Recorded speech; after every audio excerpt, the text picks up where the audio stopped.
Hello and welcome. My name is Magnus Oraka. I am the presenter Obidati Online Campaign TV.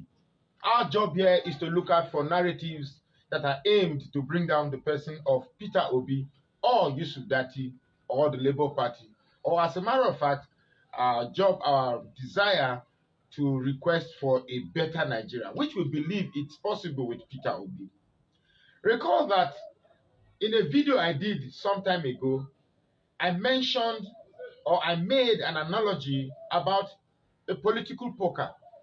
Now, before we go any further into this video, let us understand that there are a group of people, they call themselves cabal. I don't know where the cabals are, but I strongly believe that we have their members in the north, we have their members in the southwest, we have their members in the southeast, we have their members cut across everywhere. This group of people have made a vow that an Igbo man will never become the president of the Federal Republic of Nigeria, or a Christian will never become the president of Nigeria. I am one of very many people who believe that the sin of Jonathan was because he was a Christian. It wasn't about him being clueless or any of the hogwash that was translated to a lot of people who fell for the gimmick of consequentially bringing Buhari to become the president of Nigeria for these 8 disastrous years. I want to say congratulations to Nnamdi Kanu for his release yesterday. It's a good thing. I am very happy. I support the release. I'm very glad he's released. But the next few days or weeks or months will determine whether Igbos are politically smarter than those they've cried for years that they are being marginalized. The next few days or weeks or months will determine whether Nnamdi Kanu, with all the years that he has cried about the marginalization of the Igbos, will show whether he is indeed smart, as most of his followers have claimed. I told you the last time that consider the current political situation as a political poker. A political poker. Now, in a poker, there is a particular card they call the Joker. Now, the Joker is the most important card there. So, this poker has been dealt. That's when you share card, it is called dealing. This poker has been dealt and been dealt. Now, this is the way Nigeria has been structured. And the moment this whole thing was dealt, let me be the Southerners. Because I am one of very many few people that hate seeing ourselves as South-South. Those who have been following me can attest to the fact that I don't describe myself as South-South, South-East, South-South. I'm a Southern proponent. I'm a Southern protagonist. I support the interests of South. It is because we have carried these compartmentalized or departmentalized interests. That is why we have given room for those we consider maybe not as advantageous as us to control us.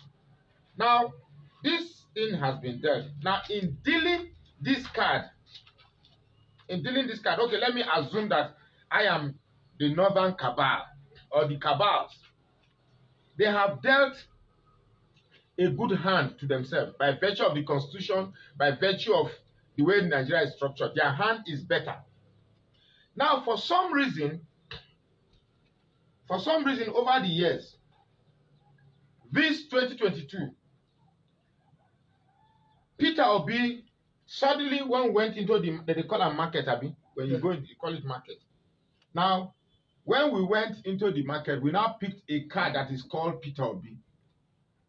And Peter Obi has become a card that makes the hand of the Southern poker player very strong. This Peter Obi's card is very strong. In the hand of the cabal, they have a card, and that card is Biafra. I told you in the other video that this Peter Obi's emergence is a calculation that they didn't envisage. They thought when they dealt the card, they dealt all the good cards to their side.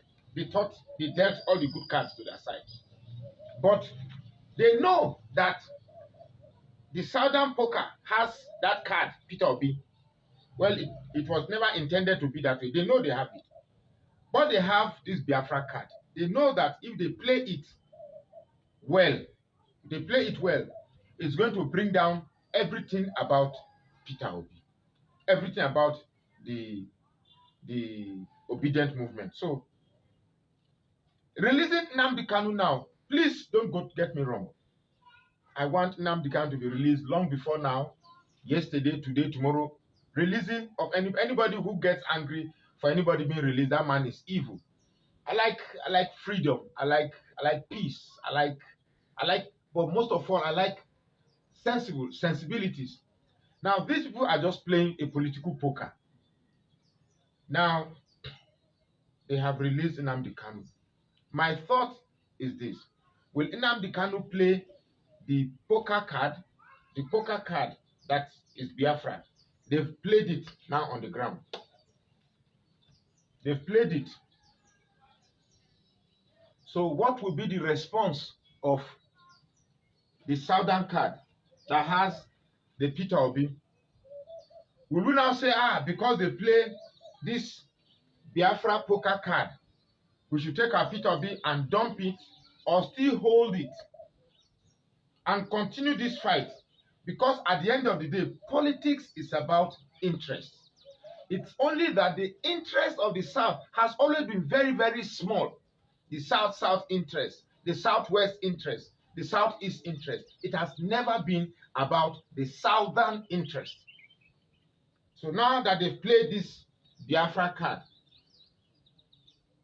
hoping that Nnamdi Kanu will finish the rest by splitting the support of Peter Obi from his base in the Southeast.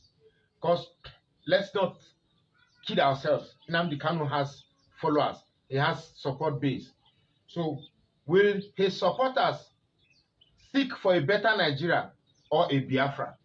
That is the card that has been played right now. So I'm going to use this forum to talk to all Igbos. I hope, I pray that you find a place in your heart. I don't say like me, and I also don't say hate me, but I pray you find a place in your heart to see what I'm saying and know it is the truth. And know that politics has always been a game, a poker. This is not Kenny Reeves poker, this is not Kenny Reeves' song where he said, you got to know when to fold up, know when to hold up, know when to walk away, know when to run. We, only cowards, run from a fight. I'm not talking about fights of fists and knives and guns and punches. I'm talking about fights of political psychology.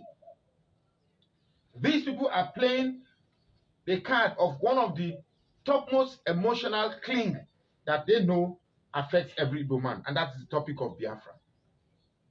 They've tried selling Biafra from Shehu Mahdi to Christians here. It didn't work. The Christians are still saying that we're going to vote for an Igbo man. Now they want to use an Igbo man to sell the Biafran to Biafrans. What they are trying to do is that if Igbos start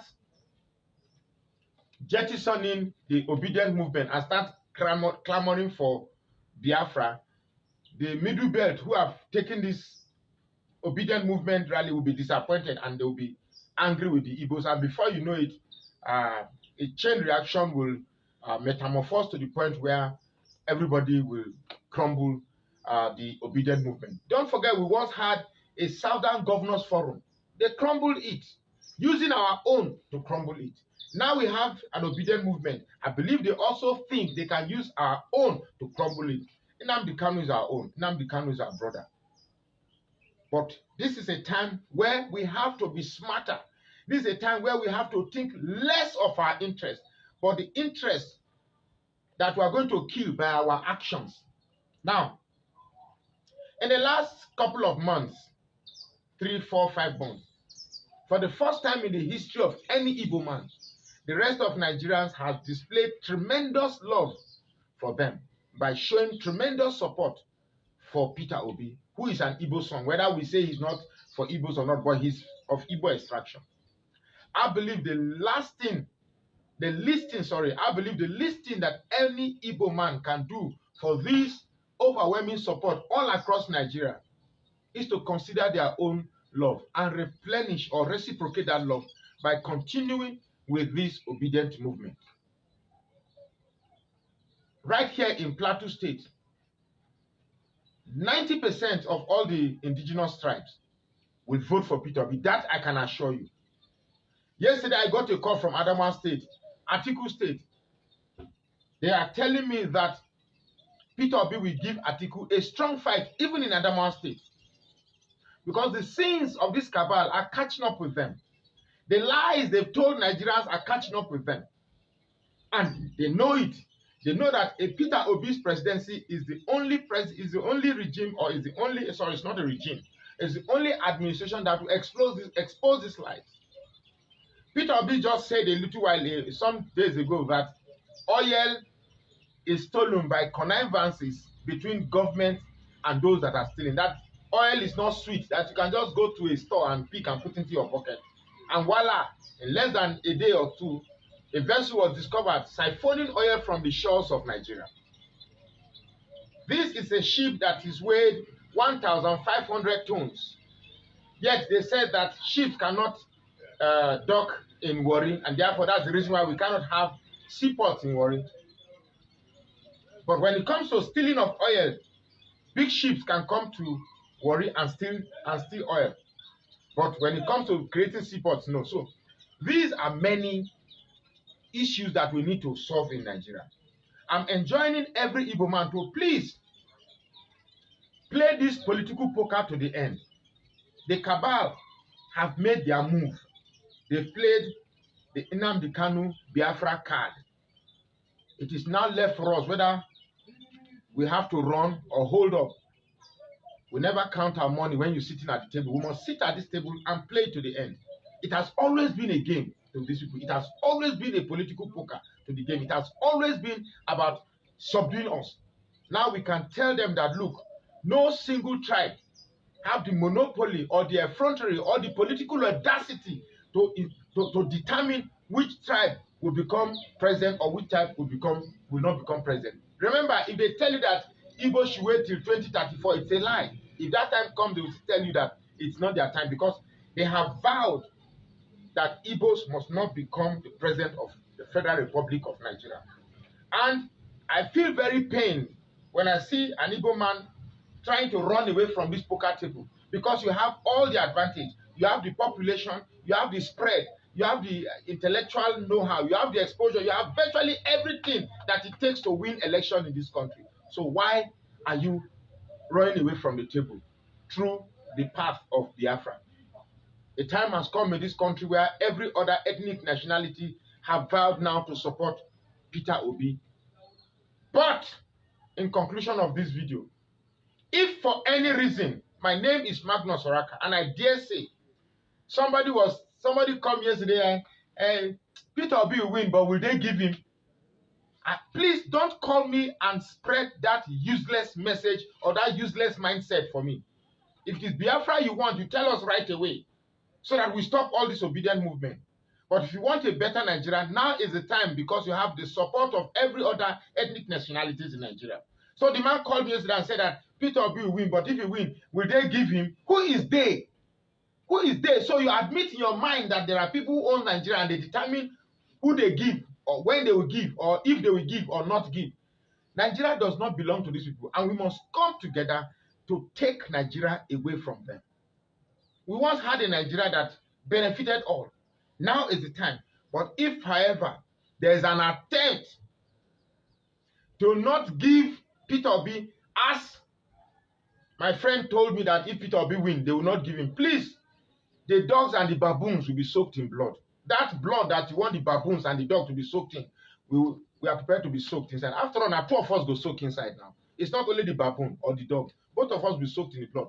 Enough of this intimidation, enough of this verbal diatribe, enough of this threat and intimidation or blackmail. Nobody has the monopoly of violence. We want a free and fair election. If indeed Peter Obi loses, clearly that he lost, fine. We are good poker players. We know when to run. Yeah? You got to know when to fold up, know when to hold up, know when to walk away, know when to run. We know when to admit that yes, we've been defeated. But if we win this poker game at this table, and anybody try to sneak in one card, or anybody tries to cheat, I can assure you that it is rather than Nigeria tears apart. Nobody is going to threaten us. Nobody is going to tell us rubbish. We shall tear this country apart. If we lose, we go home and we lick our political wounds. But nobody should dare